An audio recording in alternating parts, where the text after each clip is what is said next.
Hi, I'm Casey. And I'm Gianni. I never finished reading the Animorphs books as a kid, and I still haven't as an adult. And I've never read them. We can't tell you where we live. But we can tell you that we want to revisit these books as adults and dive into what we would keep or change if we were to put it on TV. Two friends, 50-something books. Welcome to morphinbuddies. And then the music kicks in, and then people are just so ready. Hey everybody, welcome to the next episode of Morphinbuddies with me, your host, Casey Cisnowski, and Mr. Gianni DeMaia. Yo, yo, yo, did you get a haircut? I did get a haircut today. Do you like it? I love it. It's trimmed. It's so cool. It's fresh. It's cute. It's me. Me. Love. Thanks. I already knew you got a haircut. You told me you were getting a haircut, but yeah, but I can pretend that I was like really observant. Yeah. I was like, oh my god, you're so observant, Gianni. Can you? I just notice everything about your life. Can you describe it to the folks, since this is an audio medium? Yeah, your haircut looks like it kind of looks like you're going for I run some sort of Roman cavalry kind of like a page boy haircut almost. Almost, mm-hmm. Yeah. Like you're about to go, do the thumbs down in the gladiatorial matchup, Yeah. Absolutely, but much cuter. Oh, for sure, of course. Much cuter. Yeah, very, very, very demure. Very, yeah. Yeah, there you go, folks. There's. But yeah, it looks like your natural color too. Yes, that is. Sometimes you have like dye and stuff. Yeah. Well, actually, I haven't colored my hair. Probably since the beginning of this year. I was going platinum blonde for a while. It is so hard to upkeep and take care. Oh, I'm of sure. Platinum silver blonde hair. It's just. I am positive that's right. It's such a nuisance. So I was like, let's just let my hair heal and just let it grow out the way it wants to grow out. Yeah, just vibe, Just vibe. Vibe a bit. You've always had short hair for as long as I've known you. Yes. I had long hair pretty much all my childhood and into high school and first year of college. And then after my first year of college in New York, I got my headshots done, and I immediately cut all my hair off right afterwards. That's crazy. Also, it is crazy. So wild because we were just talking about this before we started recording that my dog has the loudest slurping water drinking of all time. It's so funny because she doesn't remind herself to drink water ever throughout the day. I'm constantly like, Vita, go drink water. Vita, go drink water. Doesn't do it, just lounges around, and then the second I'm recording something, then she's like, oh, by the way, forgot to drink water, friend. Mm-hmm. It's a Pavlovian response. Anytime you put on your headphones and you start recording, she's like, oh, water time. Get over here, you click-clack stinker. Absolute. She knows exactly what she's doing. Menace. Yeah. She just has to be the center of attention. She pretends she doesn't speak English, but I know better. She knows. We all know. Anyway, today we're talking about The Illusion, book 33, the Tobias centered book where he's morphing into Axe on the cover. Now, before we get into this, I do have a quick email that we got. Oh, sweet. Hell yeah. So we got it from Mr. Just a Bird Jimmy. My captain, my king. Yes, our captain, our king. And Just a Bird Jimmy says, Dear Casey and Gianni, it's hard to tell jokes to kleptomaniacs because they're always taking things literally. Just a Bird Jimmy. I said, perfect. I love it. This is the legacy of the podcast now? Yes. Listen, this is a pun positive podcast. Podcast. It's not. No, it's not. I think it is. No, pun negative. No. Pun negative. Sounds like somebody doesn't like fun. Ugh. More like I don't like pun. Yeah. See, there you go. Yeah, that's it. That's all you're getting out of me, though, guys. Breathe into it. See, no. Listen, we talked about this. No. You're telling, okay, so yesterday Gianni and I had a conversation about rom-coms, and Gianni's like, you just gotta dive into the love and just let it overtake you. You gotta do the same thing with puns, Gianni. You gotta let it overtake you and just enjoy it. Fine. I will ride the high of puns if you accept that rom-coms are great. You need to just open your heart. Open your heart, open your mind. Cynical. When people make Silly. stupid decisions, I scream at my TV, and I'm like, why would you do that? I don't give a fuck, dude. Have you seen Dirty Dancing? I do love Dirty Dancing. How can you be cynical when you're watching Dirty Dancing? Hang on. No, you can't be cynical watching Dirty Dancing because it's wonderful. That is one of the rom-coms that is absolutely top tier up there. It's phenomenal. Also, like, when you get the behind the scenes of Patrick Swayze thinking that it was stupid that he said the line, nobody puts baby in a corner. Yeah. And you can watch as he delivers the line, as he's like, this is a stupid fucking line. And then it becomes like the most famous line. Yeah. I love it. It's so good. It's so good. It's such a great that one, I will say, yes, I'm 100% into that one. I'm also, my second favorite movie of all time is When Harry Met Sally, except for the ending. It's a perfect movie. Except for the ending, it's a perfect movie. Favorite movie of all time? You said that's your second favorite? Yeah. Your favorite? The Lord of the Rings, obviously, Gianni. Oh, just all three? All three, right there. If I have to rank them, it's 3, 1, 2. Yeah. I feel the same way, actually. Yeah. Because I think if I'm allowed to just say the trilogy as one movie, then that is my favorite movie of all time. Yeah. But it's I'm not, so instead I settle and say that Return of the King is my third favorite movie of all time. You know. Understandably so. And then the other two on top. The Master and The Departed. Wait, you like The Master better than Lord of the Rings? No, like, again, if I'm able to say the whole trilogy is one movie, but it's not. So then I just have to take my favorite. And then I'm like, okay. But I like The Master better. Like, The Master is like... The Master amazing. Was pretty good. And The Departed is amazing. Yeah. I did like... Yeah. I haven't seen The Departed, but I did see The Master, and I did enjoy that. There was a picture taken of me yesterday, and I was smoking a cigarette. So cool. In front of... This is like a little bit spoilers for The Departed, but not really. It's like a very famous thing. Mm-hmm. But Scorsese likes to put a lot of X's in the background for like when people are going to die. I think I read an article about that on Cracked. Yeah, and so there was years like there was a candid photo of me smoking a cigarette yesterday, and I was like, oh man, if this is in The Departed, I'm about to get whacked. Because there's like a scaffolding X like right behind me. I was like, oh no. Uh-oh. And I just come in and just shoot a torpedo at you. Yeah, but I looked sick as fuck, though. I bet you did. Fitting last night. It was sick as hell, dude. Hell yeah, dude. Hell yeah. So anyway. Yeah, The Illusion. The Illusion? How did you feel about The Illusion, Gianni? I think you and the podcast listeners are going to be mad at me, actually. Do not. Yeah, so, like, there's just some sort of disconnect between me and Tobias books. I just don't really, like... Oh, my God. Just nothing happens. Nothing happens. And I think the real illusion of the book is that this book has a plot. There's nothing that happens between these pages. I feel bad for the ghostwriter who wrote this book because they're clearly, as we understand it, right? The outlines are provided by Applegate, the thorough outline of like all the points that the books need to hit, and then they deliver based on those outlines. I feel bad for the ghostwriter of this book because they must have gotten the shortest outline of any of the ghostwritten books that we've seen so far. I could see because almost the entirety of the book is Tobias gets tortured. So I can only imagine how they had to sort of find ways to narrativize that event and make it seem everything different. Work around it. Yeah, make things still seem exciting, still feel, like it's moving some semblance of plot forward. And ultimately, you just go through the same rotational wheel of the same emotional beats over and over again.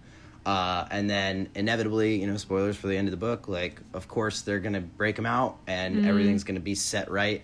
I think, now, that's not to say that this is like, I'm sounding a bit harsh.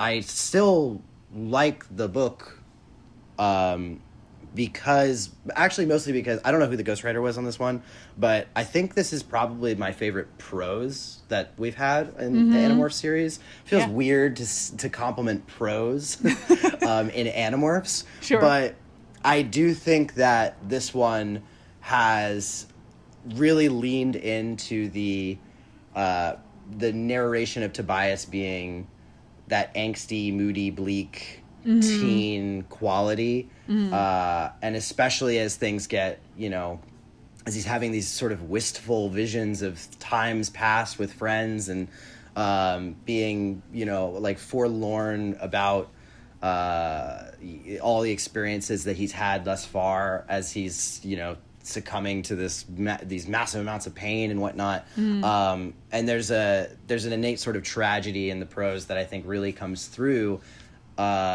in the characterization of Tobias.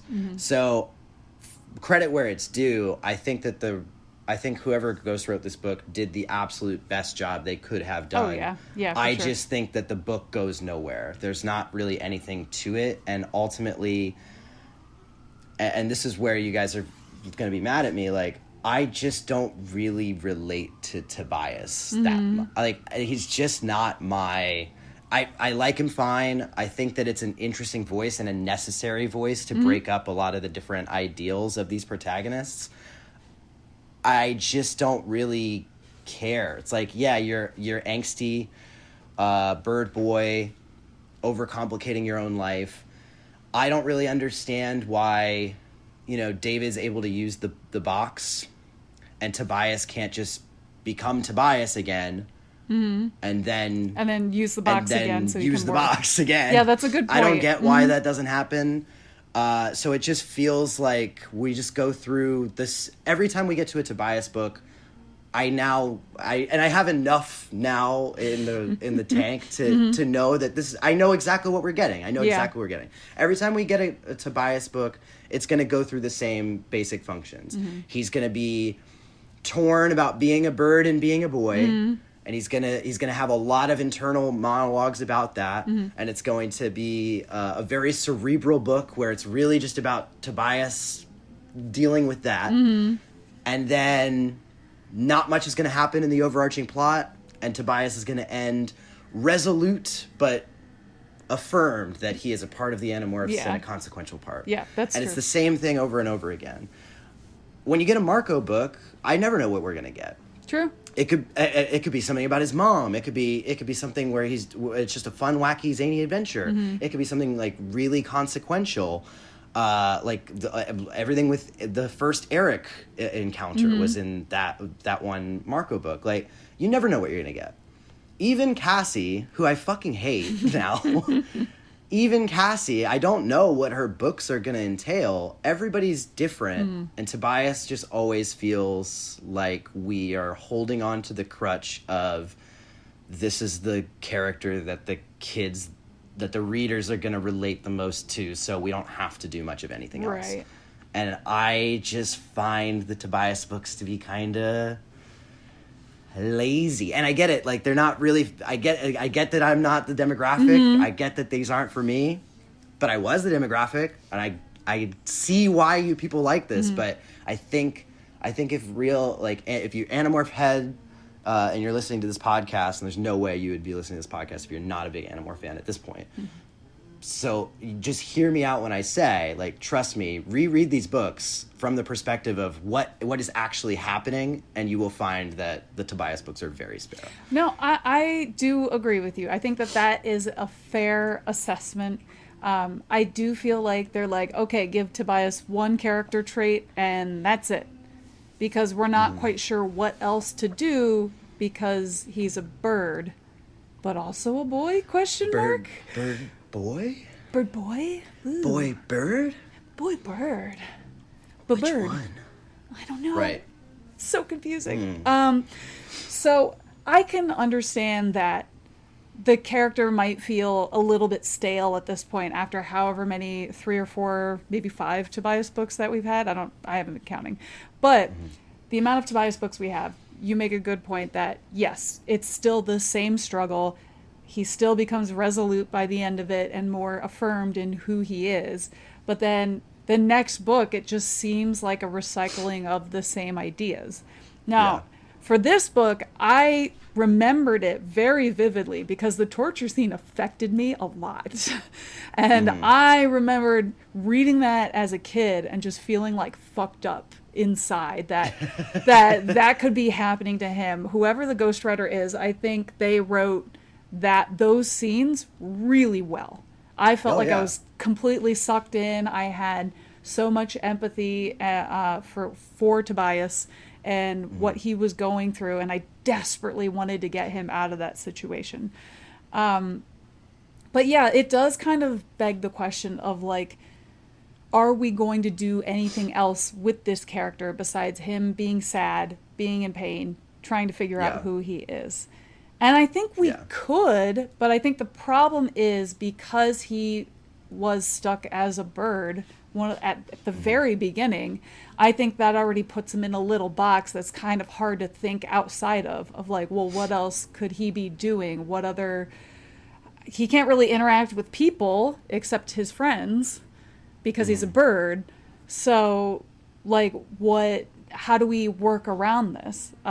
So I don't really have an answer to that question, but I think that's a fair and valid point. However, I love this book. I do, and I think a big part of it is just the nostalgia and feeling all my little teenager emotions in this book, and just reveling in that. Anytime I read a Tobias book, I get thrown back into like middle school and high school years and feeling nobody understands me, I'm alone, and just kind of looking back on those times, not necessarily fondly, but kind of like making fun of it a little bit in a gentle way. Just because that's how you feel when you're young and you grow up, and at some point, hopefully, you grow out of it and you become an adult and figure out where you're at, where your foundation is. And Tobias doesn't have that at this point. So, yeah, anyway, enough babbling, but that's just, I do really like this book, but I do think that is a valid critique of like, not much happens in this book except for torture in the second half, and that's most of the second half. I do like that they tried to weave in the story with the subvisor that was torturing him, and kind of Tobias recognizing that and being like, well, so what? Who cares? You know, like, you're sad, but you also gave up, and I'm not going to give up. And I thought that was nice, but again, that's kind of all this book has going for it. Yeah, and it felt like a really long time before Tobias finally had an idea to try to talk to this girl. And again, it's just the book really feels like it's bloating a lot to try to make up for the fact that I just think the outline is very spare. I don't think there's anything much to it. All of my favorite parts of this book are all of the setup parts, because I was way more interested in, Tobias looking at the hawk thing with Rachel and realizing that, the lifespan of his bird body is usually like 18 years. I'm way more interested in the implications that has on his psyche. And unfortunately, that's kind of the only time that that's really addressed. I'm sure that's going to come back. I hope so. But then also, I loved Tobias's little scene with Axe, after he takes on Axe's morph. And granted, I hate that they just know that they're related now, and we never really got to see that conversation. I'm annoyed by that. I'm really, really annoyed. And I know pretty much all of the fan base is equally as annoyed by that, because that is such a big thing you could put into a book. Why would you choose not to do that? Like, it feels like we got cheated a little bit. It's like, okay, the best way I can describe this, it's like if you watch The Walking Dead, when Glenn was under that fucking dumpster, or he was on top of the dumpster, and then he fell off, and then everybody saw the body getting ripped apart, and suddenly season 6 episode 3, oh my god, he survived under the dumpster somehow. No. That's trash. Literal trash. What a horrible, horrible storyline. And another thing, Gianni, and another thing that annoys me about The Walking Dead for this part. They could have taken Maggie's story a completely different direction, where she could have been like the woman who her husband is a soldier and he went off to war and she doesn't know when he's ever coming back. We know he's dead. She doesn't know that. So she could be going out there trying to look for him. She could have this internal struggle, this internal monologue. The way she treats people is different because he's supposed to come back at some point and he hasn't come back. And, you know, like, that could have been a really great story arc for Maggie. And we didn't get that. And Glenn was still alive, only to die just a few episodes later. Like, sorry, spoilers for Walking Dead. But it just, it felt like such a cheat. I could talk about Walking Dead forever. Yeah. But yes, no, I totally see what you're saying. Yeah, I think a one-for-one or more of a one-for-one comparison of the cheating feeling of not getting Axe and Tobias having that conversation is like, it's almost like, you know, if Rick, again, spoilers for Walking Dead, this is at the end of Walking Dead Season 2, if Rick had killed Shane and Carl didn't come up and see and then save Rick, you know, when he shoots zombie Shane, if Rick had killed Shane and then just went back and never had a conversation with Carl that Shane was dead until, like, episodes later in Season 3 when Rick is like, and remember when I killed Shane? And Carl's like, yes. Yeah. And then they just go on with another conversation.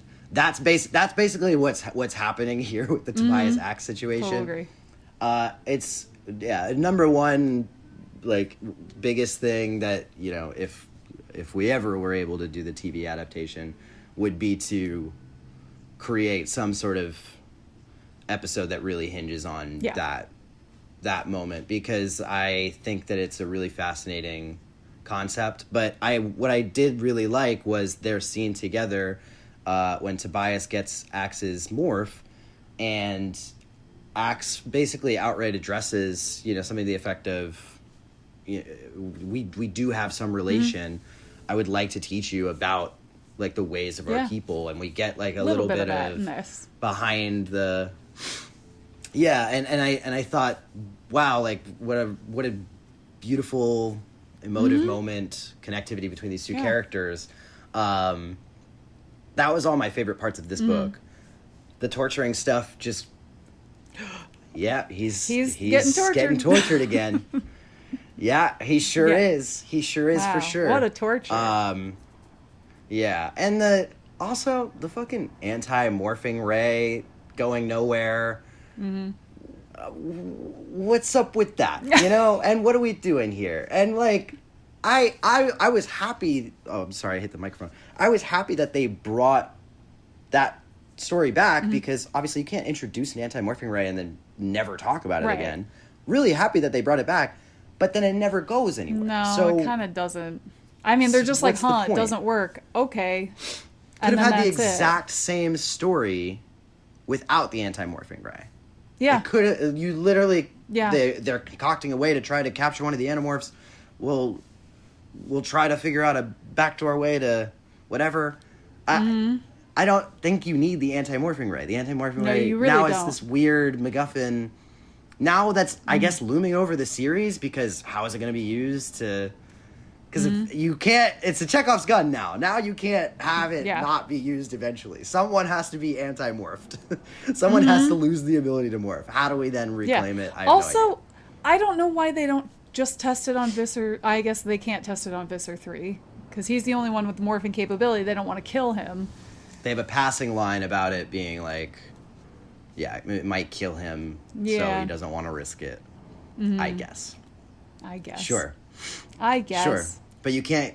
What, you never interact with any other Andalite ever? Nope. What do you mean? What do you mean? Nope. You fight them in outer space all the time. Nope. Grab one. There's not a single prisoner of war Andalite? No, they can't. Not one. No, because then they would infest them with the Yeerks. Visser 3 is the only Andalite who's ever had a Yeerk in his head. Yeah, which also stupid as fuck then why you killed Elfangor in the first place. You had one. You could have tested him. Yeah, that would have been actually you had another one. A great idea. That would be, but then which is a pitch I had way back, like that's episodes true. ago on this podcast. That's true. You know? But you I could just think also the Yeerks are fucking dumb, dude. You could also argue that is more Visser 3's ego wanting to get revenge and show people that he destroyed the mighty Andalite warrior. Overriding, logical thinking of we could keep him and use him. He for sure killed him for his ego. You could argue that point. I think that would make sense. But at the same point, I think he's more useful alive than dead. Oh, 100% more useful alive than dead. Especially if your whole plan hinges on you making an anti-morphing ray. Yeah. What do you mean? And he was also, like, nearly dead to begin with when they found him. So you can just, like, keep breaking his legs or something, like. But, and also, how is that more effective? How is putting resources into this anti-morphing ray is really grinding my gears the more I think about it. Because how is it more effective to put all of your resources into this anti-morphing ray than it is to simply try to find ways to catch the Andalite bandits? How is that?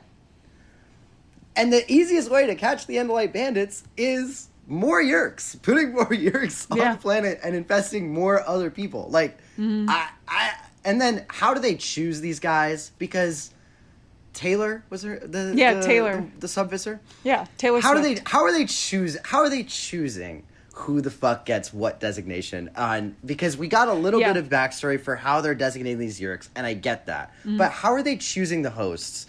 Taylor is a nothing. You at least have a vice principal of this school who is not a sub-visor? That's crazy. But also, then, how is Visser 3 killing Elfangor, killing, like, the most famous prince of the Andalites or whatever? How is Visser 3 killing him, not promoting Visser 3 to immediately Visser 1? That's true. What the hell did Visser 1 do that makes her so good that she is the head Visser of all Vissers? Gianni. What the fuck did she do? She's a girl boss. She girl bossed into the sun. She did girl boss it right into the sun. She did it for all of us. Off a cliff, really. But, and of course she's still alive. But it's just like, I do not understand the Yeerks. That's true. I don't either. I don't understand the hierarchy. I don't understand the choices. I don't understand. And it's going to take some real legwork, man. Whoever's right, because I know that there's a spin-off book about the Vissers. I don't know whose perspective it is. I know nothing about the book, but I know that there's a spin-off book about the Vissers. Yes. It's going to take some fucking legwork to get me in on that, because I have no patience for how bad these guys are at being villains. They're terrible I think we're 3 books away from the Visser book. So okay. You don't have long to wait. I'm telling you now, I'm not looking forward to it. I'm curious because that's one I haven't read. So I'm very curious about it. Watch them just not mention it. It's just a Visser backstory, and that's it. Yeah. Ugh. That's it. Just so annoying. I know. Anyway, we should talk about the plot of this book, I guess, if there is one. There is. There's a plot. I'm being such a hater. I promise, guys, I really did like it. You're catching me on a bad day. I really did like the book. It's not a bad book by any stretch of the imagination. It's just nothing happens is really my point. Yeah. But I promise I can hear your angry fingers at keyboards wanting to send us emails. I promise. I liked the book. I really did. It's just it goes nowhere, you know? Could it be perchance that instead of a Snapple today, you had a haterade instead? Good one. That's very good. I promised that I would be really better about accepting puns. My God, you don't and actually that was a really good one. That was pretty good, wasn't it? That was very, very good. Yeah. Thank you. Really liked how you the wordplay. It was very good. You sound like you're struggling just to compliment a pun. You're like, I liked it. It was good. I did wake up grumpy. That's okay. I'm sorry if that's coming through on the No, on the you're illusion. fine. But listen, you're allowed to be grumpy. the real illusion is the illusion that that Tobias is a compelling character. Yeah. Sorry, guys. The illusion, the title worked though for this book. They thought he was an Andalite, and he wasn't, and then he morphed in front of them when it's quote unquote past his morphing time. I guess. That was an illusion. I guess. And then he pulled a rabbit out of his top hat and he said, "Gotcha." That would have been better. I would have liked that. Guys, bring it back to the reaction. Am I right? Can we bring it back to the reaction? All this torturing, well, not enough turn it into crocodiles, dude. You know what I mean? Like, can we get some? Let's get to the Can we get some fun up in here? Can we get to the juice? Can we get some fun? Some fun plot? I really think. I know we have to get into this plot, but I just wanted to say, I really last episode we did, we had talked about, wow, that's like the fastest we ever got through a plot. Yeah. I really think that this might be even faster because there's what plot? Because what are we gonna say? Oh, and then he got tortured again. Oh, and then he got tortured again. It's more than that. I can't wait to hear how you expound on the plot. I can't wait. But I'll start us off. Yes, please. I'll go ahead. Yes, so please. we open. I actually love this opening. This is the best opening I do had too. to an Animorphs It's a book, really good opening. So it's Tobias, and he's uncomfortable, and we're like, oh my gosh. Camera zooms out. Shock. And he's at a dance. And School they're dance. at the dance. They're at the dance together. And he's got all these little angsty feelings about wanting to be with Rachel and wanting to dance with Rachel, but the time limit is coming up, and his boy body's not going to be able to stay much longer. He's trying to convince her to not go. like he She's trying to can't convince him to just stay. go outside real quick, morph back into bird, morph back into boy, and then come back in. I don't know that. why he doesn't. And this is another thing too. Yeah.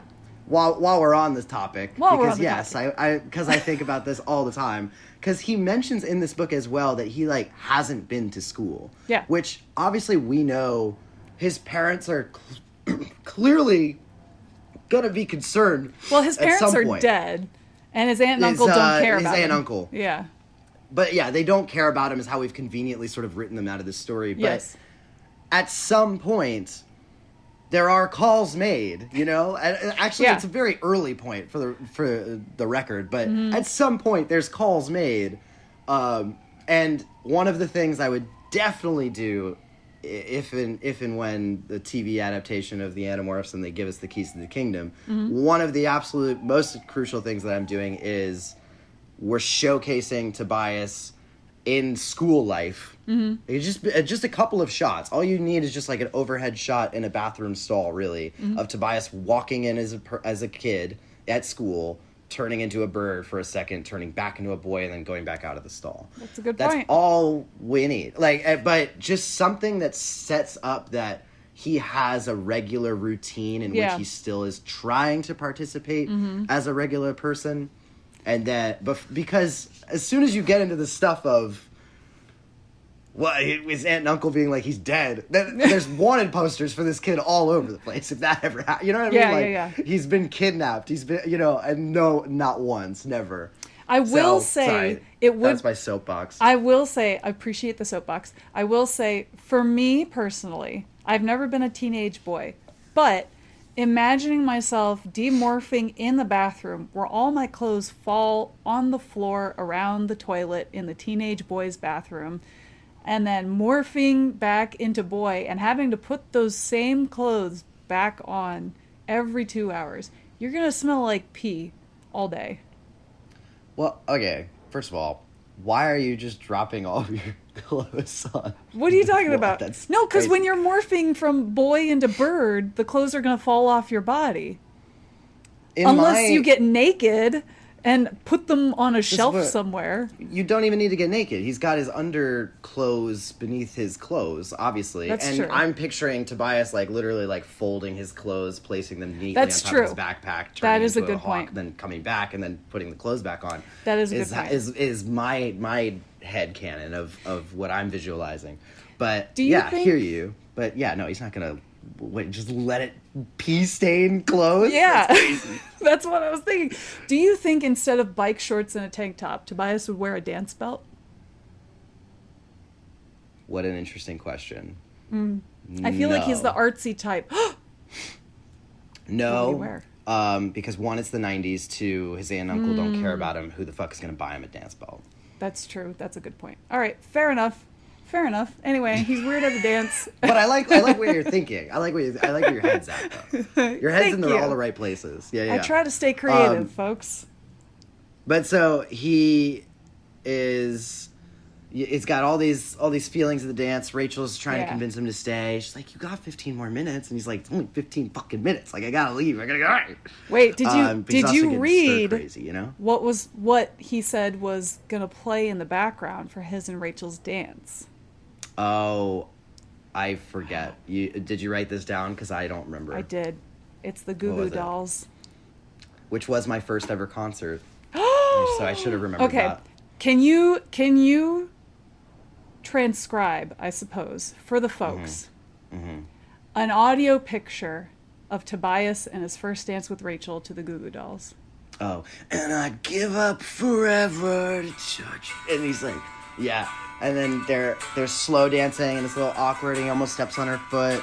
And then she's like, "It's okay, Tobias." And then they get closer.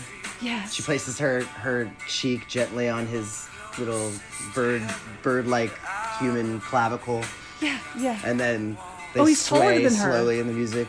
Yeah, he's taller than her in my head. Hell yeah. He's like a tall, lanky boy in my visualization. And she's like, she's also model, tall, but not as tall. She's model hot, model tall, but but not as tall. Yeah, he's like burgeoning on 6 feet. You're like, whoa, this kid's gonna be freakishly tall. Yeah. And then they go to kiss. But rudely interrupted by something. Oh no. Someone butt jostles into them. Oh no. Love. When they did that song at the concert, barn burner, dude. Oh, you ever seen my God, Iris I can perform imagine. live? It was fucking nuts, dude. Insane. I can imagine. Everyone's just like, yeah. That's what I would imagine. Wild, bro. Wild. Would have loved. Yeah. Also, Lifehouse opened for them. Lifehouse fucking slaps. No way. Sick ass concert. Haven't heard from them in a while. I know. Where they been, dude? I don't know. Listen, I saw years ago, maybe like 15 years ago, I had a friend in high school who showed me this. Clearly, they took Lifehouse's Everything and they played the song, and then on the stage, it was some sort of interpretive dance about. This was like a big youth group at a church, and it was some sort of interpretive dance about how a girl loses her way from Christ, and then, oh my God, she sees a dove as she comes back. And that was set to the tune of Everything at Lifehouse by Lifehouse. And I'm like, now I only associate that song with that interpretive dance. And I want to go back and watch it, but I also don't want to hurt myself from cringe. Oh, man. Isn't it weird, though, that sometimes there's like certain songs that I can't listen to anymore just because they're so associated with like a certain like specific memory or something. Yep. And it's crazy trying to. I forced myself to like reclaim one of those songs not that long ago. Oh, congratulations! But it was so hard. It was so arduous to like listen to the song and be like, I still like the song, but damn, you have to I'm start just cringing remembering. You just have to start using positive associations with it, so you have a positive Pavlovian response. That would be. You're right. Like eat cookies, or like put on makeup so you look cute, or like I don't know, get a massage with that song in the background. You know what I mean? Brilliant. I love where your head's at. Love where your head's at. Those are my thoughts. But yeah, I think that we should, just as a general rule, bring back more 2000s and 90s bands, because they were cooking with some serious gas at that time. They really were. Creed. Now the world's coming around. That Creed rocks. With arms wide open. Where were you all when I was saying Nickelback's All the Right Reasons kind of fire? Where were you guys? You know? Hell yeah, dude. Because there was. Hell yeah. If you're, I don't know what age you are, person who's listening to this podcast, but what I'll tell you is that there was like a decade where people tried to pretend that Nickelback was not good. Yeah. And they're just now getting out of that. And being like, yeah, you know what? Nickelback being good again. Hell yeah. And where I was in line, and I stayed in line. And I was like, no, Nickelback good. Yeah, I had to like... good. I felt like secretly like, ooh, I actually still like Nickelback. Are people going to make fun of me? And then people started hating on Imagine Dragons and forgetting about Nickelback. And I was Imagine Dragons are not that bad. Imagine dragging these nuts on your face. You know what I mean? Perfect. Yeah, go ahead. Yeah.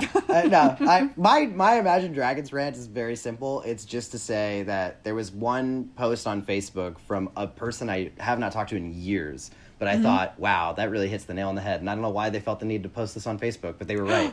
Where they were like, every Imagine Dragons song just kind of sounds like the same song that's been all blended into one song. Like when you listen to one Imagine Dragons song, you've listened to all Imagine Dragons songs. And I was like, that's so right.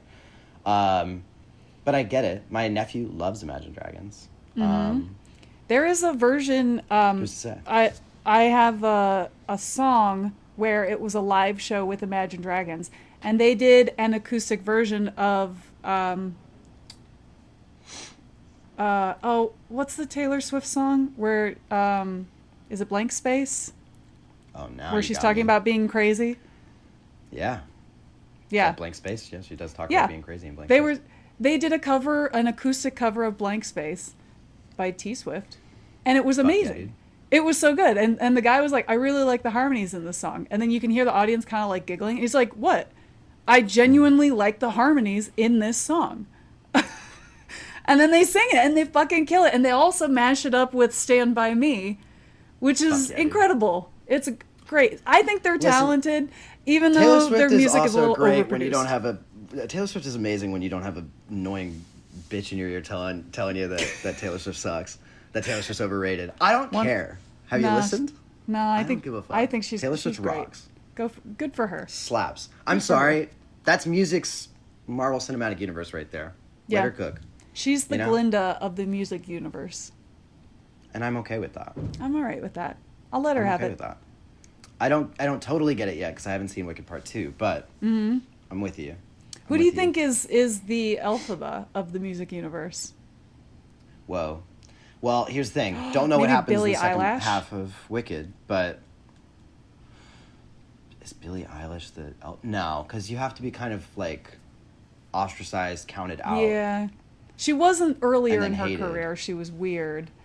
Yeah. So it's like... Yeah. I don't know. Demi Lovato? Actually, I think you kind of hit the nail on the head there. It's like kind of close, right? Like yeah, it's can't disagree. Like we're close on that. We're close. Yeah. We'll marinate on this. This is we're cooking with gas here. There's something here. We're going. There's something anyway. here. Anyway, oh yeah, that's right. This book has a plot. Yeah. Anyway, so they're dancing and romancing to Iris by the Goo Goo Dolls, and Tobias is like, I have to go, and he runs out. And he runs past some school project on birds of prey, and he looks up, and it's like, birds of prey only live 18 to 20 years in the wild. And Tobias is like, I don't have time. And then Rachel stops him in the hall, and she says, look, Tobias, I'm a warrior, but I'm also a teenage girl. Yeah. And just like Notting Hill, she's like, I'm just a girl asking for this boy to love me. And... Tobias is like, I don't know if I can do that for you. I have to go outside. I'm going to be trapped. And she's like, I want you to be human. I'm hurt. And he's like, I'm hurt too. I can't do this. So then they have this stupid fucking idea where Tobias, for some reason, decides, I can't go out the front door. Someone will see me. So instead, he goes down the hallway where one of those big metal gates are blocking off the rest of the hallway. And he decides, I'm going to climb to the top of that, throw myself over, and get out the doors so nobody sees me. When right there is Chapman talking to Eric saying, no smoking on school property. You're setting a bad example for members of the sharing. And and then they're like, that's weird. Why would Eric be smoking? And then they're like, we'll talk about it later. And he goes out. Yeah. And then this is something I mentioned to Gianni that I thought was very funny, where Tobias was like, Chapman was using his vice principal disciplinarian voice. And I was like, ooh. Yeah. What is that? You need to get a grip. Down, dog. Down, boy. It's funny. He's like, I saw you get smoking. You can't do that. Who plays Vice Principal Chapman in your head? Did we talk about this? We haven't talked about this. Who could play Vice Principal Chapman? Who, maybe, who's a slut? That is like great. See, this is where we have a disconnect because Little Nas Chapman X in my head is not like Little a Nas slut. X. Oh my god, a young slut. A young slut. You said Chapman needs to be a fresh young. Oh my god, pair of legs. That's crazy. Wearing heels constantly, but no one says anything about it. Would love that. No, probably not. Yeah. Who's like a slutty man? A slutty man. I mean, you know. I don't know. Yeah. Who would you have play Chapman? Because I was thinking like Tracy Letts, and I was like, oh yeah. I mean, I could see Casey going nuts for Tracy Letts I don't know in some way. If you saw a picture of him, you would know. Oh, it's like a famous playwright, great actor, Tracy married to Letts. Carrie Coon, lives my dream life, I guess. Oh, I think I know who you're talking about. Yeah, he was in Little Women. Oh, that's me searching on Google. We're 100%. Yes, we are stalling. Yeah, 100% Tracy Letts could. Okay, yeah, he could definitely play Chapman. That is like hit the nail on the head for me as far as Chapman, I guess. Yeah, he'd be so good. He could be a little slutty too. I could see it. He's got that look in his eyes. The only thing is you got to do Chapman young, so I guess you just cast a totally different guy for that story, but I don't know. You'd have to get a younger actor to play young Chapman. Sorry, Tracy Letts, not that you're old. No. I don't think you're old at all. No. You're a fresh, young, sprightly chap. All Of I'm 60. saying is that, when we meet Chapman in the Elfingor book side story that I'm blanking on the name on, we need like a 20-something-year-old fellow. The Andalite Chronicles. Sorry, Tracy Letts, I love you. Yes. Huge fan. Anyway, anyway. Tobias decides to climb this metal fence, making as much noise as he possibly can and bringing as much attention to himself as he can. Whereas it would have been much easier, quicker, and quieter to go out the front door. But okay, Chapman's like... Sure. You already came in the front door. Yeah. Like, I don't know why you have to do this. Yeah, This is so and also silly. all the time with school, at least for my high school, when we had school dances, you were allowed to bring in a guest as long as they stayed with you the entire time. They could go out and come back, but you had to be with them. Rachel could have done that for Tobias. He could have been her guest. But, okay, so he is just getting over the gate. Chapman starts to recognize him like, hey, don't I know you? And Tobias leaves, and he gets out, and he flies in the air, and he sees Jake, and he's like, Jake. And Tobias is like, or no, Jake's like, Tobias. And then they have like a little conversation where Jake says the Chi have lost sight of the anti-morphing ray, but they're ready to test it on a live subject. But they don't know any other details about it.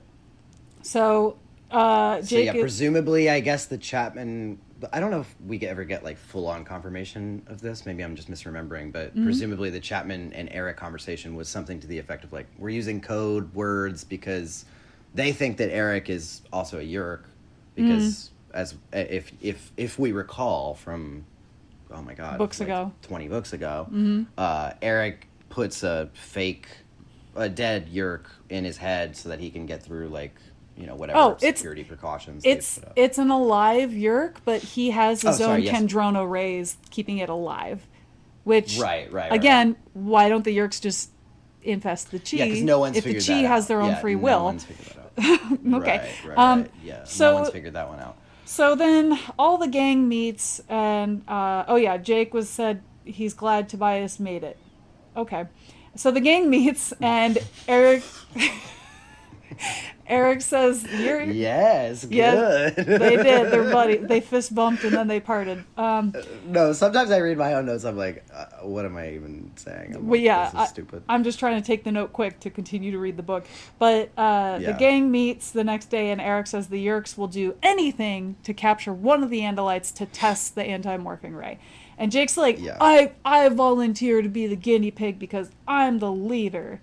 And X is like, fucking hated this scene. I hated this scene. Oh my god. Jake's like, I'll do it. The whole time, Tobias is like, actually, I don't know if I'm more annoyed that this is Tobias's perception of it, or that this is like objectively what's true. But either way, it's fucking stupid. But the whole time, Jake's like, I volunteer. Yeah. And Tobias is like, and then Cassie's like, no, let me volunteer. Yeah. And Tobias is watching Jake, and like, he's like, oh, he clearly knows what he clearly has a plan, but he doesn't want to be the one to say it. And he's so calculated. And then Tobias finally volunteers, and Tobias is like, I could see in Jake's eyes that that's exactly what he was thinking. I'm like, first of all, fuck right off. So passive aggressive. What do you mean? Also, Jake is suddenly a mastermind? I just watched that dude like fumble through a million different things where he was like, I suck at leading. Yeah. I'm terrible at this. I can't come up with any plans. Yeah.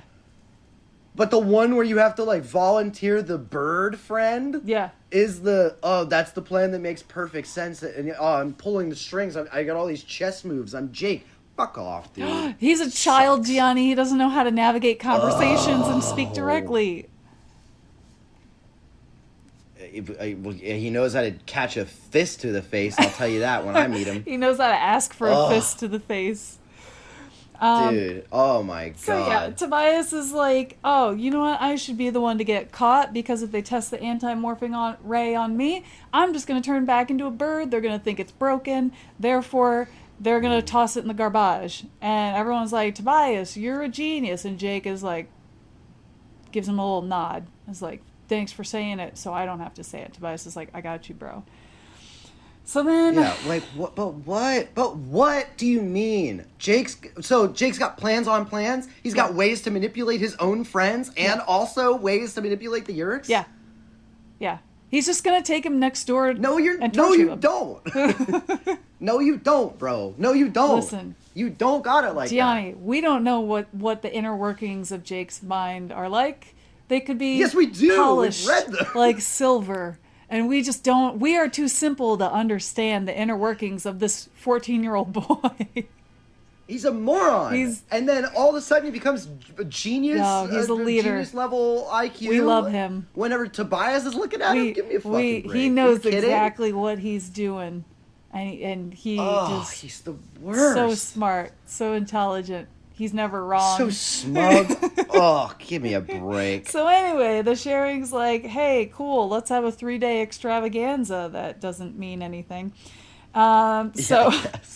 Tobias and Axe have a little moment where they bond, where Gianni was talking about earlier, where Axe is like, let me teach you about some of our Andalite culture since you're part Andalite, sort of. And this also got me thinking a little bit, because I'm like, wait, so for Tobias to be part Andalite, technically his DNA is human, but it was when Elfangor was morphed as a human and stayed as a human because he didn't want to morph anymore and live his life as a human.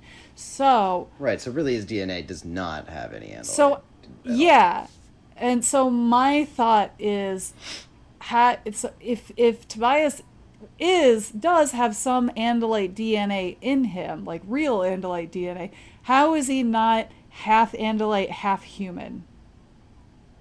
Well, how is he not a centaur? Because he doesn't. Because he doesn't. Yes. Because he has no Andalite. So, He don't got that dog. But I kind of want him to. Is that bad? Can he be a centaur? You want Tobias to be a centaur? Yeah. Yeah. I want him to be a bird boy freak. You know what I mean? He's not a bird. He's not a boy. He's not an Andalite. He's all three. He's gonna be a boy. We're just biding our time before. I just want him to be a freak. The inevitable. Anyway. So Tobias and Axe bond because they're family members, and Tobias acquires Axe. Great. Then Axe teaches him some tail tricks to fight. Great, as an Andalite, not as a bird. And then he meets up with the rest of the gang at the event. This Gianilla. This annoyed me so much because they're like, this is an event for the sharing, and they purposely have eyes out for anybody who might be an Andalite in a human morph. What do? They give Axe cotton candy. Why? Yeah, because they're morons. And then Jake is like, oh, I can't believe Axe is doing. They're looking for you. Do we not know these things already? Like, what are you saying? Where is the foresight? We know these things. And so again, jumping back, Jake's got plans on plans on plans, but he can't think 2 fucking feet ahead of him to go, oh, anytime Axe has a mouth, he wants to put food into it, dude. Yeah. You're dumb. And so Axe like sticks his head into a chocolate fondue, and Jake is like, oh, that's our boy. Ugh. Okay. Then Idris Elba shows up. I hate Jake so fucking much, dude. I hate Jake so fucking much, dude. Ugh. What do you mean? It's okay. What do you mean? You're allowed. And You're he's like allowed. sitting there. It's fair. Also, why is he not a Yerk if he's going to this meeting with the chair? I don't get. Why is he invited, dude? You're not a Yerk. What do you mean? Put a Yerk in him if that's what the whole sharing's about. Why do you mean? Why is he just there? What do you mean, dude? What do you mean? Moral support. How do they choose? How do they choose? They were like, yeah, Thom needs to have a Yerk, but his little brother doesn't. But this girl, Taylor, yeah, and she needs a super important Yerk. You guys are, the worst invasion villains ever. What do you mean? You're so bad at this. What do you mean? They're so chaotic. Oh, God. They are the Jackson Pollock of the alien universe. You can invest. You can literally spend all your resources to get into the head of one person. Just do like the president of the United States, and then just be like, as the president, give me the fucking football. Nuke, nuke, nuke, and I've devastated the whole planet. Done. Like that's We're already what is all this maneuvering tactics with this one local middle to high school? What are we doing? In Forks, Washington. Oh, do you think they'll infest any vampires? I mean, that'd be sick as hell, dude. That would be sick. That'd be Get dope. some vampire Yerks. It'd be sick. All right, sorry. Anyway, go ahead. So, Idris Elba shows up, Visser 3 and Human Morph. For those who did not hear our previous episode, you should go back and listen to it. It's great. Visser tries to slap the fly on Jake, and he stops him. Somebody was a fly and landed on Jake. I think it was Marco. And Visser Tree tries to slap him and misses the fly. And so Visser 3 just looks at Jake and he's like, you can't be too careful in these parts, or some weird shit he says to him. So Jake grabs Axe and they decide to go break into the community center, which I guess no one is nearby, even though that's the entrance to the Yerk pool. That's part of the party that's happening. It's just like an abandoned shack in the woods. Like, yeah, okay, kind of the most important part. But yeah, fine, yeah. Whatever. We're inviting all these people who aren't Yerks to the sharing, and we're just giving them free access to the one most important part of us being an invasion species. Sure, go for it. Yeah. Go nuts. And there's a secret entrance to the Yerk pool underneath the slide. What kid doesn't like to go under a slide? Every kid is going to find that entrance and be like, wow. So true. That's the worst entrance I could possibly come up with. Under a slide. I guess that's how you remember it, but... I don't know where our secret entrance is. Anyway, look at this pie stand. Yeah, exactly. Come, hungry kids. Exactly. Don't know what. Look over here. This giant roller coaster. I don't know where. Whoa. I don't know where our secret entrance is. But No look idea. at the most fun thing here. We should probably put it there. We should probably put it right there. Great idea. See. No one will suspect. Right under their They're noses. so bad at this, dude. They're so bad. They're almost as bad at being villains as Jake is at being a leader. Maybe that's the duality. That's what they complement each other in weird ways. That's why they keep getting caught in this vicious cycle. Yeah. And the wheel keeps going round and round. It's all Forks, coming together, Washington. Gianni. It's all coming together. You know what? Sorry. Last thing I'll say about the Yes. No, you're good. You're good. And then I promise to get off the soapbox. But just last thing I'll say is I would be fine with it if it actually was just acknowledged that they are bad at this. If they actively, at one point, were like, if it just became clear to the kids or to the protagonists at any point, oh, the Yeerks are bad at, like, they actually just don't understand how humans work. They think they landed in the most important place in the world, and it's just like Forks, Washington, Seattle, or somewhere in Seattle or whatever.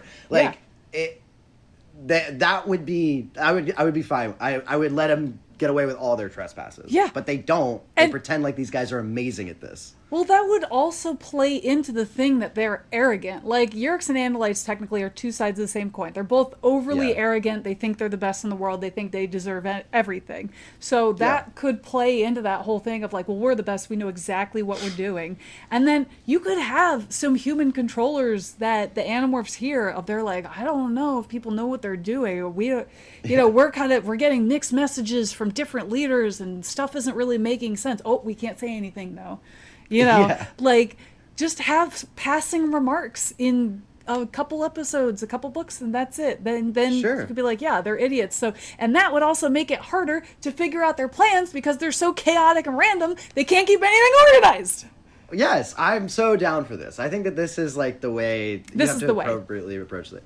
Either that, or they just have to be better at things. I don't know. There's no excuse though for how bad they are. I want them to be overconfident buffoons. That's what I want. I think that's fun. I think that works. I think that makes way more sense than what we're getting. Anyway, continue with the plot. So then the whole gang leaves, and Tobias and Rachel go into the secret entrance. Tobias as Bird, and Rachel as Fly on Bird. Yeah. And so then they find a subvisor there. It's Taylor Swift. And she knocks Tobias to the ground with an artificial arm. She, like, yanks off her arm and hits him with it like a club, and he goes down. And we find out she is Subvisor 51, and she says, call me Taylor. So she must be Taylor Swift. Of course. This is all the origin story. So actually we're in Pennsylvania. And also Taylor Swift is an amputee of some sort. Yes, double amputee. But yeah, I guess the idea was I'm talking this out loud to sort of paint it clearly in my head as well, so you can help me. But the idea was that Tobias go in with Rachel on him. Tobias gets caught, then they immediately break Tobias out, right? Yes. And then Taylor uses some sort of anesthetic thing. Yes. That also knocks out Rachel as well. Yeah. So what it is.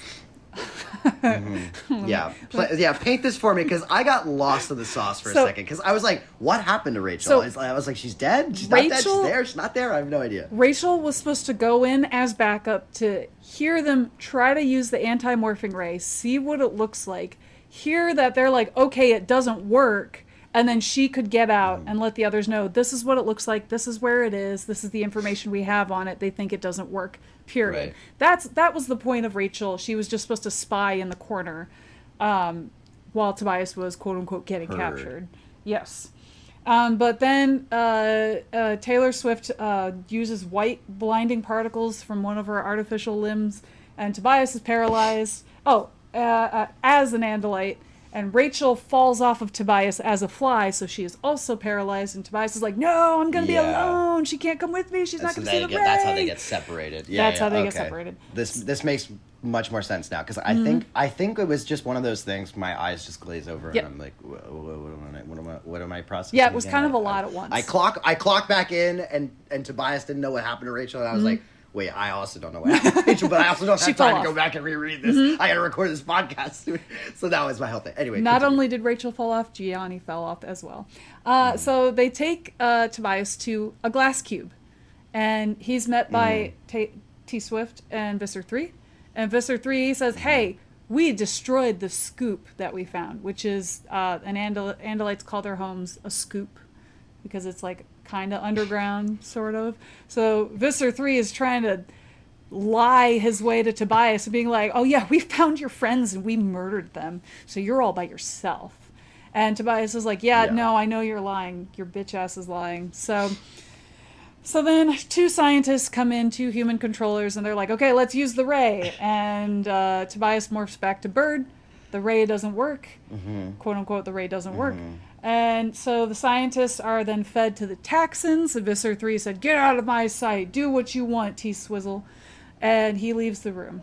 And so Taylor is saying, "Okay, Tobias, you have to turn back into an Andalite," because remember, she thinks he's an Andalite, "so that we can infest you with a Yeerk." And Tobias is like, "No." So she tortures him. She has a couple buttons, a red button and a blue button. Yeah, she's got this machine that just all encompassing. It's at least revealed at some point that it can induce pleasure. It can activate to the brain, and it can induce pleasure, a pleasurable experience, and also induce pain receptors or whatever. Correct. So she's basically just doing this on the keys. She's going back and forth, back and forth, back and forth. So she's hitting him with all this pain, and it's like all this agony and stuff. And then she hits this other button, and Tobias will get this wave of euphoric memory flood in from some sort of happy experience memories that he had with one of his friends. It'll be, and it's usually like pretty benign things. It'll just be him and Rachel flying together and how great that was. And then it would be, but he's like experiencing it as if he's there. Yes. In the moment, which is kind of the cool narrative trick that this ghostwriter did to make these scenes seem less redundant than they are, which is extremely, because it's just torture over and over. It's torture, and it's not only it's physical and mental torture. So he has. Every time she hits the pain thing, he has all these sensations in his body where it feels like every bone in his body is breaking. And it's just continuous back and forth, back and forth, back and forth. So there's a couple lines in this that I actually really liked that I thought was kind of fun. So one of them is where Tobias is saying, "The boy Tobias screamed. The hawk Tobias had already begun to accept the pain." And this is when he starts to disassociate and falls into memories. And then he kind of comes out of it, and he panics, and he tries to escape, and he doesn't realize that he has sprained his wing because he's so out of it and in pain. And then he's running through all these different memories. He says his head is full of screams, everything is red. And then while Taylor's swapping back and forth between pain and pleasure, she says, "Hey, you only have 12 minutes left in morph, so you might want to think about morphing back to Andalite."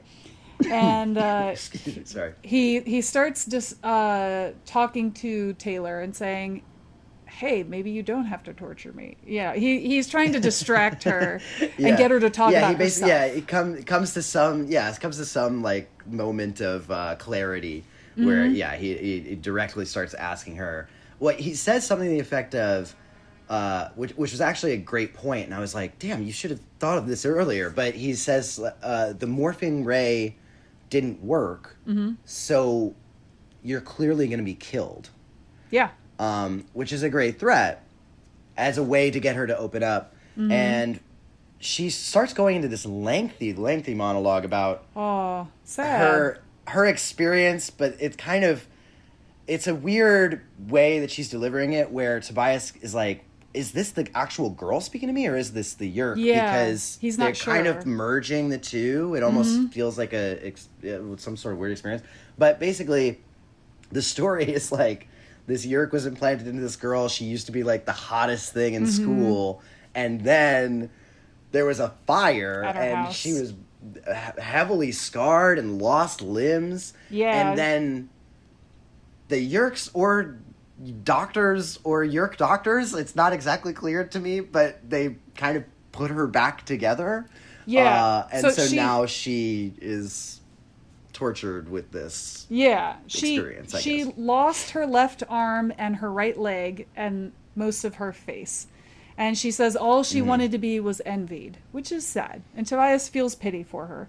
And he calls he calls her weak for selling out her mom to the Yerks. So when the Yerks offered to her, "Hey, we can fix your body so you're beautiful again," she took it. So that's why she has an artificial arm and a fake leg and a nice face, because they fixed her up with whatever alien magic technology they have. And which is whatever they need it to be for the moment. Yeah, I guess, exactly. because... So Tobias says, "You're insane," and then she does this dramatic like head turn and stares at him, and then she says, "Then join me in my madness, Angelite." And then then she sends him reeling into hell, and I was like, okay, that's kind of cool. This was a wild character, for the record. Yeah, I like her. I think that. Yeah, she's kind of the most interesting thing that you could have done with this torture element. But again, like, I kind of don't love the whole... It feels like we're always finding excuses to not have Visser 3 be... The one, in these... Like, I don't know, like, like, you know, like... He's, do my bidding, and then... He's off making plans. You know, you're the main villain of the series. Like, do something villainous. He's making but he's always villainous just plans. directing people. Yes. I guess. Yeah. So then she tortures him keeps some more. going. Tobias is throwing himself around the cube, cracking his beak and laughing maniacally at this point, which I was like, that's fucked. And then he's like shouting to her. He'll tell her anything, but he's not sure if he's talking out loud or not. He passes in and out, not sure if he's alive or dead at this point. And then he suddenly gets transported back to the Andalite planet, and he sees Elfangor's memories, and he's like reliving these memories. And Tobias is told that it's kind of like a Mufasa moment, you know, where he's up in the clouds. Well, he literally he experiences like this very literal thought process, like from like the way Elfangor is actually thinking. And I remember there being a part of it where Elfangor said something to the effect of, "You know, it's been 5 years since I was put back into my timeline, like put correctly back in, and I've been fighting these guys for..." So it's like basically moments leading up to, I suppose, Elfangor's demise, or that's for lack of a better term. And Tobias is like, "What's all that about?" And we won't find out until like the very last chapter. Exactly. But so essentially, Elfangor said that Tobias is never alone, and he is a part of a legion of warriors. And then he says, out of respect for life, you have to endure. Which I was like, actually, that's a really beautiful quote. Out of respect for life, that was great. You have to endure. Beautiful. I love that. Yeah. So Tobias feels like he's about to die, but then he wakes up in the cube. And the Visser comes in with an eagle that looks like Rachel in her golden eagle morph. And he's like, "I'll feed it to the Taxons, boy, because I know you fly with this bird." And Tobias is like, "I don't think that's the right bird." And he says, "No, I won't do it." So Visser's like, "All right, here you go, Taxons." Tosses the eagle to the Taxons, and Tobias watches the bird get completely ripped apart. So then at this point, Tobias is like, "All right, I'm ready to die. I'm just... Forget what Elfangor said. I am ready to go." And then he says, or he thinks he says anyway, "I'm Tobias, and like these are my friends." Like they names them off, but then he's not sure if he's actually spoke that or if he just is thinking it. He's like in so much pain and agony, he has like no actual clarity of the situation. And I don't know if we ever get an answer on whether or not he did. Yeah, I don't think he did, but we don't know for sure. I mean, I would love that he did. If that's how the secret got out. I would love that. You know what? Okay. Okay, this just popped into my head. Did you watch Arrested Development? Yeah, of course. You know all the hints that that Oscar is dropping to Buster that he's his father, and Buster does not figure it out until the most non-related something that Oscar says about sharing popcorn with him says, "Oh, you want some pop secret?" And Buster's like, "Pop secret? Is Oscar my real dad?" Yeah, the most after all these thing, hints. Yeah, the most. This is how the Animorphs are keeping their secret. They're just dropping all these hints everywhere. Most obvious thing in the world. And they're not going to figure it out until they have a pop secret moment. Yeah. That's no, but when you're it'll happen. absolutely right. That is exactly how they're going to You're so right. That is exactly what's going to happen. It's going to be the most elaborate, like, I finally pieced it together. And it's going to be absurd. You're so right. That's exactly how it's going to happen. There we go. Anyway, so Tobias suddenly sees a little black spot on the ground that looks like a flea start morphing into Andalite. And then we're like, oh, and Axe is like, with his tail. He starts fighting like, I can't remember how many taxons there were, but I remember Tobias being like, there's no way he could take on all of those. And then Axe says some of the effect of, the rest of them are coming. And then Marco comes in Gorilla Morph. And jumps on the cube.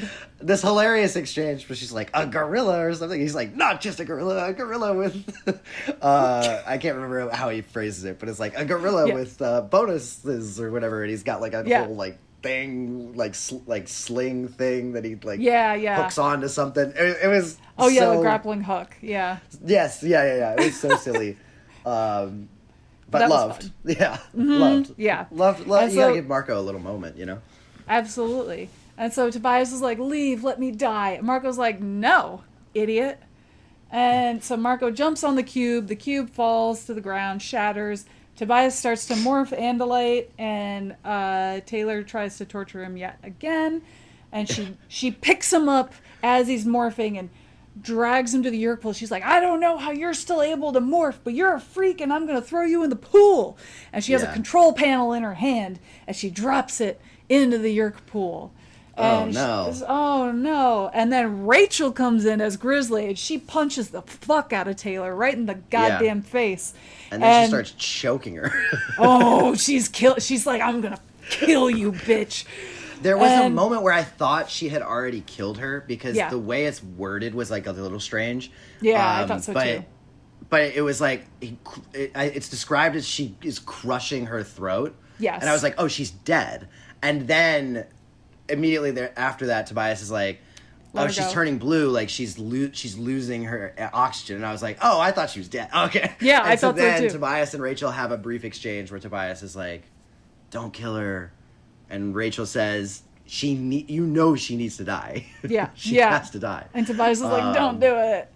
Rachel's like, fucking and he fine, said, whatever. He basically convinces her out of it by saying that Visser 3 is already going to do it himself because she's failed. We don't need more blood on our hands.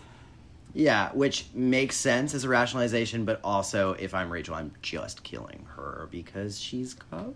Yeah, what do you mean? I also think it would have been better character-wise if Rachel just looked at Tobias and then looked at Taylor and continued squeezing her and didn't look back at Tobias. Just do it. Yeah, do it. That's why you have Rachel there. Exactly. But no, they let her go. So anyway, and I'm sure she won't be back. Looks to camera. Somehow Palpatine returns. Yeah.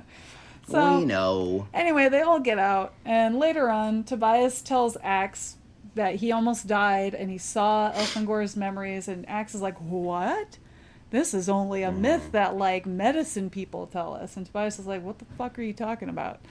And Axe is like, well, certain medicine men believe that they could transfer memories through DNA that can only be triggered through imminent death. And Tobias is like, all right, I'll throw that away. Who cares? Like, cool, I guess. What am I going to do with that? All right, lore. And then... yeah, gee, thanks. Yeah. Stupid. And then, Gianni,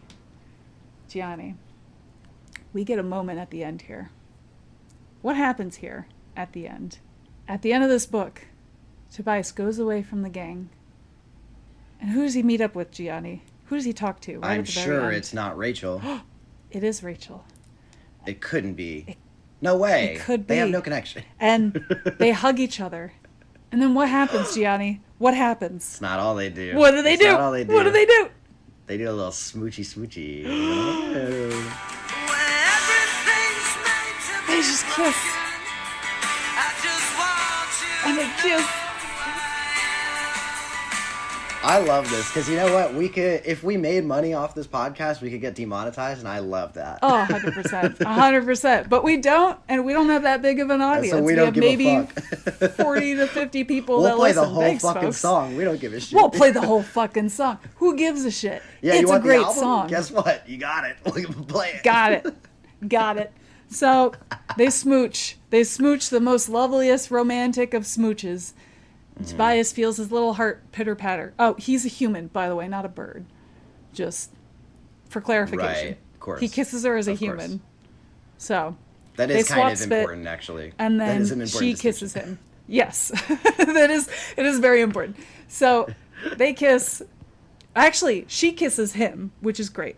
And then they both morph Yeah. bird, and then they fly into the sunset, probably to have Beautiful. premarital relations, and that's the end of the book. And That's that's it. it. That's That's it. It's the over. illusion. That's the illusion. So, I mean, obviously I was dead wrong about how quick we'd go through that plot, but in my defense, We had a just lot of talked distractions, nonsense for a to lot be of fair. that. Yeah. I mean, we played But I a think some whole of the Goo Goo nonsense Dolls- Goo Goo was- Dolls song. I think a lot of the nonsense refers back to the plot, and I think it all ties in together. You know? Uh-huh. I think It you're was right. I think some you're of this right. episode was what had some nothing filler in it, and Yeah. some of the book had nothing filler in it. Yeah. So Sue us. art reflects life, right? That's right. That's right. So if you're gonna write this into a real people script, are you gonna make this an episode? Here's the thing. So it really depends Mm-hmm. on implications of this going forward. One, Yes. I need to know, like, before I make a distinction or a determination of that, I need to Mm-hmm. know how important Taylor might be to the plot moving forward. If she comes back again, as I think she will, then I need to see, like, how consequential she is to the remaining plot before I really make a determination on that. In my head, you know, if you're going to adapt this book, I don't think this is the whole episode Yeah, I because, don't again, you don't want things to get redundant, and I think there is something really fun to actually be able to jump out of Tobias's perspective a bit and be able to see how the Animorphs are trying to find him and track him. Yeah. Going through that and Mm-hmm. the urgency of something like that, I think can make for a really good episode. Yeah, and Jake can make a plan. Jake could actually do something that would be reminiscent of what a leader would do. Yeah. I mean, I think and- also, I think it's fair to say we would definitely change the character of Jake to make him have more personality and an actual decent person. Not to say, Well, yeah. not to say that he can't have any outbursts. We don't have to make him as obnoxious as he is in the books. He could still have outbursts because he doesn't know how to regulate his emotions because he's a child. But Yeah, we don't I have to disagree put... about me, a child. He's old enough to catch these hands. That's all. Go ahead. But we don't have to put in stupid shit where, like, Margot puts his hand up for a high five, no problems, buddy, and Jake just leaves him hanging. We don't have to put that Thank shit you in. for reminding me of that. Oh, that Thank you made for me so reminding me of mad. that. Or taking... Marco's like, I want to take the seat to shoot the gun, and Jake's like, nope, and jumps into the seat, ignoring his friend Marco. Oh, We don't I have to would have like that. Shoot Jake with a gun. I would shoot Jake with a gun.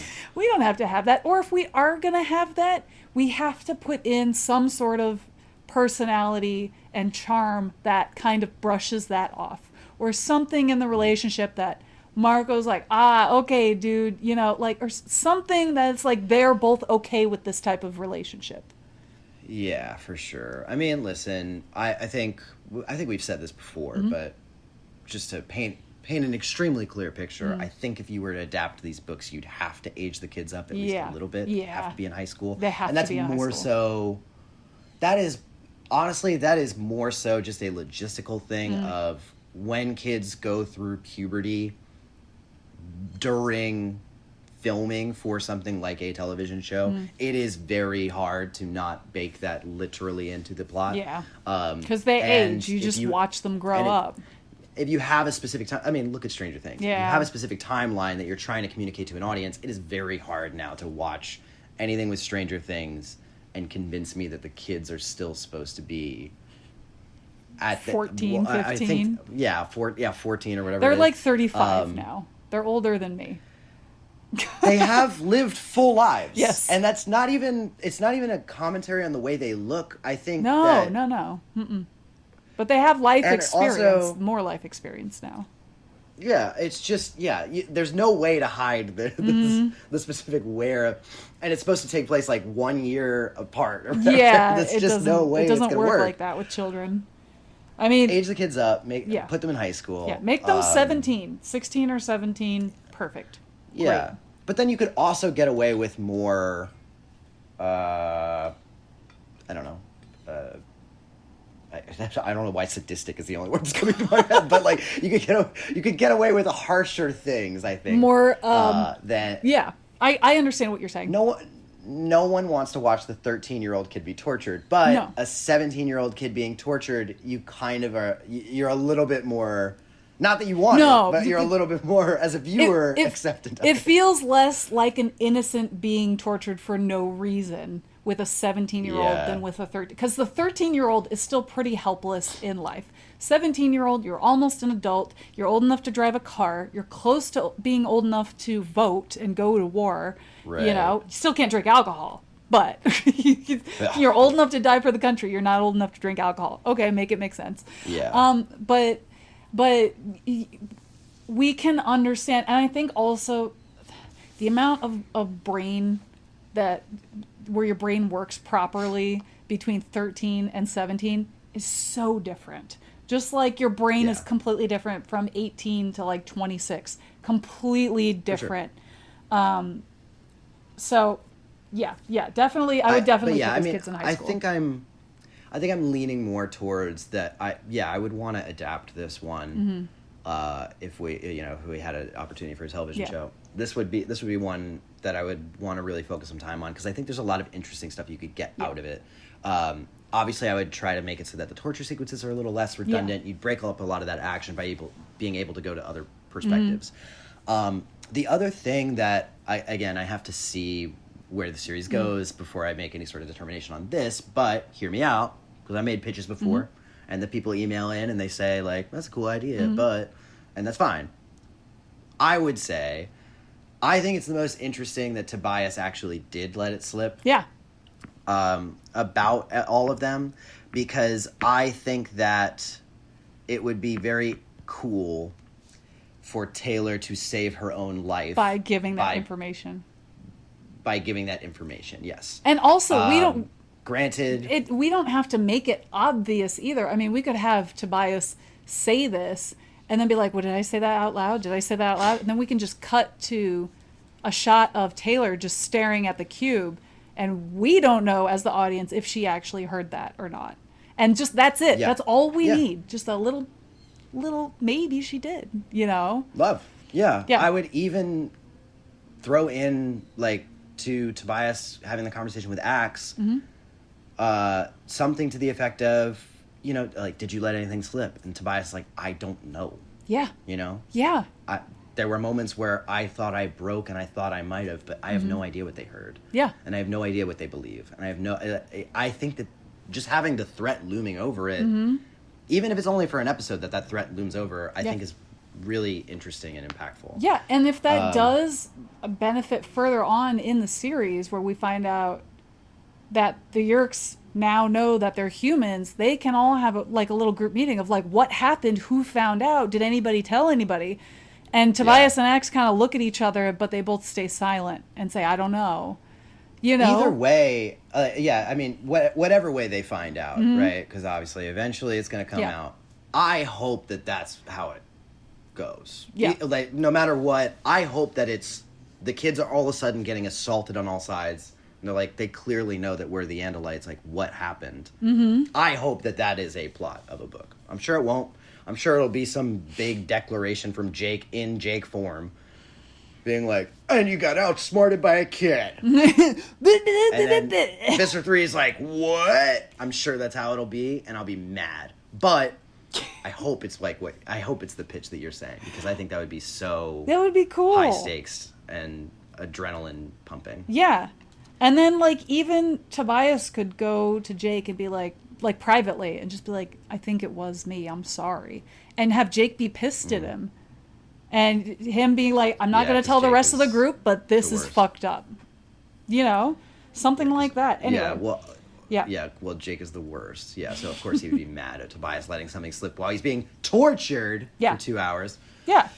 Oh, also, I think another change I would make, I wouldn't even, like you said, I wouldn't even bring in the anti-morphing ray. I would think Rachel heard about a big sharing extravaganza, and she thinks she knows where a Yerk pool opening is.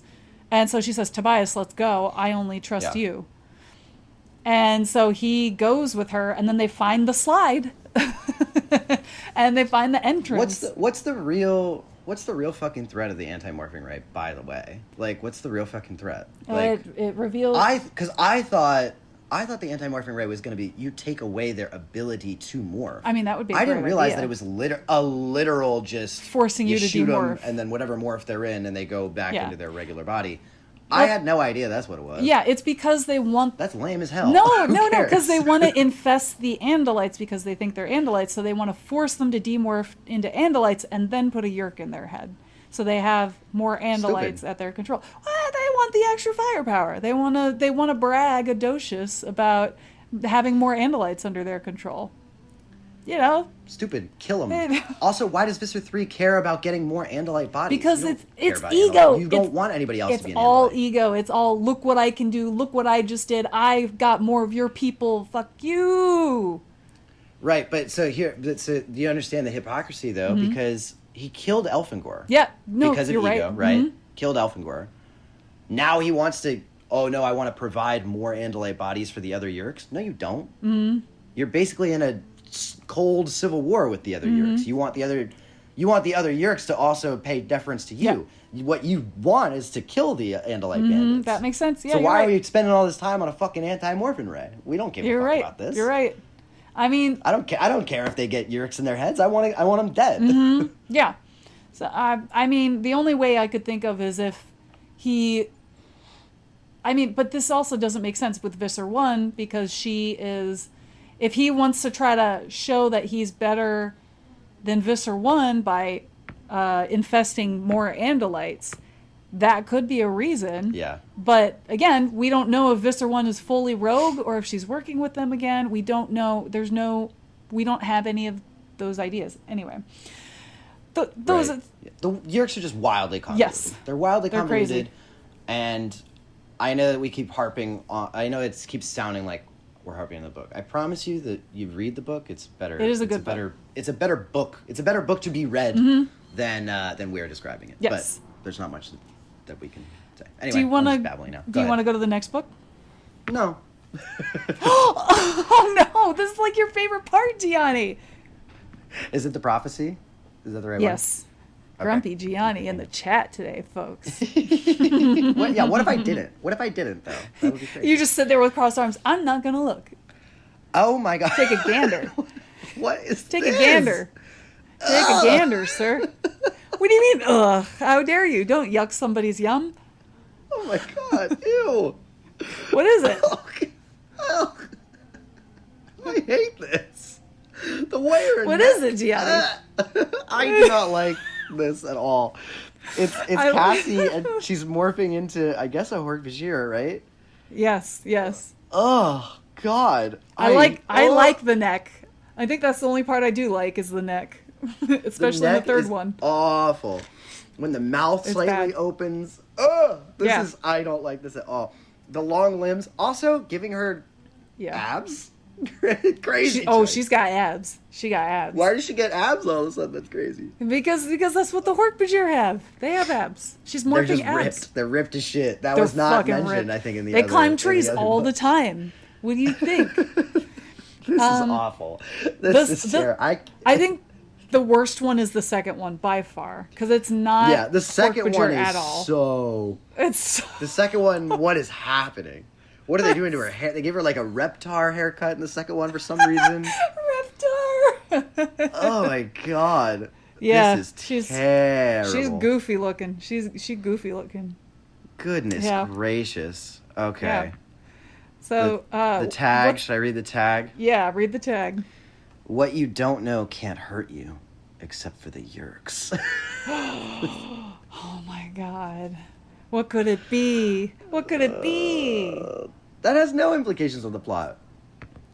That's just, you're just saying something. That's just the thing. True. What you don't know can't hurt you except for the yerks. Yeah, because, like, also, it's just flagrantly untrue, the first part of that. What you don't know can't hurt you. No. What do you mean?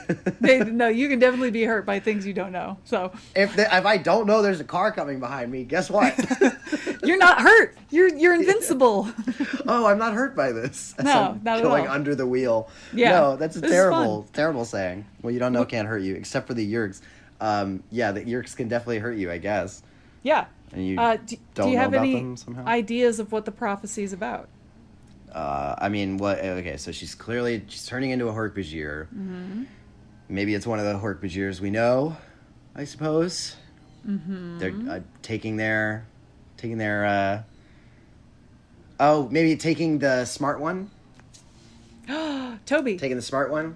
Toby. Is that what the name was? Mm-hmm. Take the smart one because the smart one has some prophecy about something, and then you have to take you. I can picture it now. The Hork-Bajir has a prophecy, and they're like, you must take my person. You must take me, and then anamorph, and then.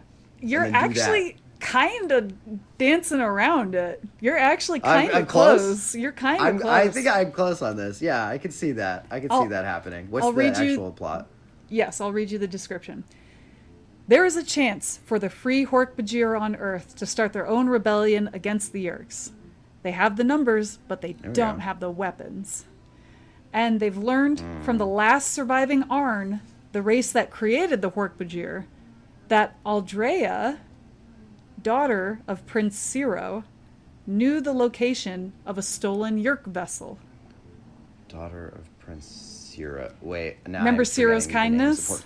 Do you remember? Yes. Okay. So that Ciro was an Andalite. Aldrea was the female Andalite that we read about that fell in love with the Hork-Bajir.